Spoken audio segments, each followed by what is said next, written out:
आखिर समुद्र के अंदर क्या है? समुद्र की गहराई से जाने पर समुद्र के अंदर इंसानों के ऊपर क्या प्रभाव पड़ता होगा? समुद्र के अंदर पेड़ पौधों का वास होता होगा? समुद्र के अंदर कितने प्रकार की मछलियां पाई जाती होंगी?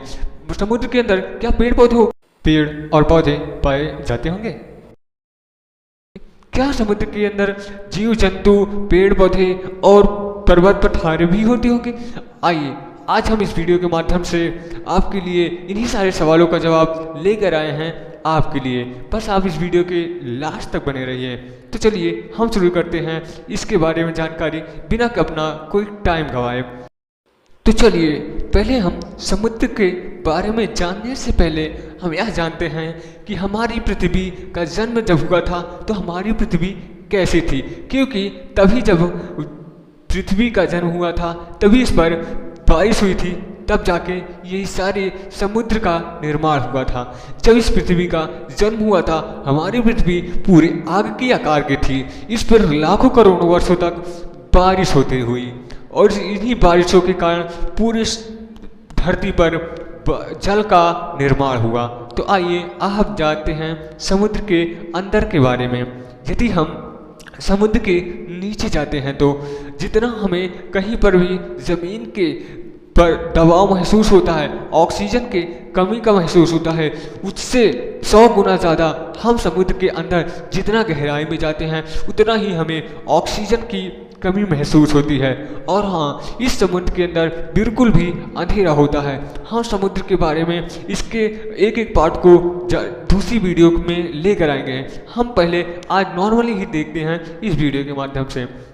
समुद्र में अनेकों प्रकार के जीव जंतु पाए जाते हैं जो बहुत ही खतरनाक होते हैं।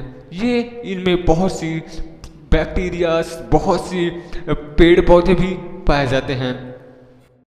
समुद्र की गहराई बहुत ही ठंडी अंधेरी होती है और कभी कभी तो ज़्यादा दबाव के कारण यह ऑक्सीजन भी काफ़ी कम रहता है। यहाँ पर धरती जितना ऑक्सीजन का दबाव महसूस होती है उतना ही समुद्र की गहराई में जाने से 1000 गुना ज़्यादा दबाव महसूस होता है। यह इतना दबाव होता है कि बायो बैक्टीरिया भी फेल हो जाती है। समुद्र के नीचे एक बहुत ही जटिल और विविध पर्यावरण होता है जिसमें विभिन्न प्रकार के भूवैज्ञानिक संरचनाएं और जीवित प्राणी पाए जाते हैं। यहाँ समुद्र के नीचे की कुछ प्रमुख जीवी भी हैं, जैसे महासागरीय परतें, महाद्वीपीय शेल्फ। यह समुद्र का अपेक्षाकृत उतला हिस्सा होता है जो महाद्वीपों से जुड़ा होता है, और महाद्वीपीय ढलान यह शेल्फ के बाद आता है और गहराई में तेजी से बढ़ता है।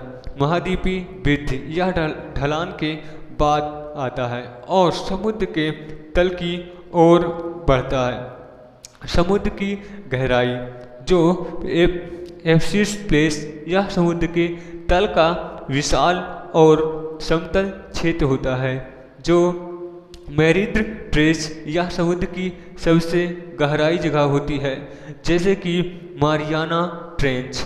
भूवैज्ञानिक संरचनाएं मिड ओशन रिज ये पहाड़ियाँ होती हैं जो समुद्र के बीचों बीच पाई जाती हैं। हाइड्रोथर्मल वेट्स ये गर्म पानी के झरने होते हैं जो समुद्र की तलहटी में गर्भ खनिज युक्त पानी छोड़ते हैं।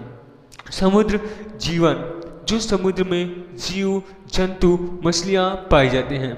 मछलियों और समुद्री स्तनधारी जैसे कि व्हेल, डॉल्फिन, शार्क आदि जीव समुद्र में पाए जाते हैं।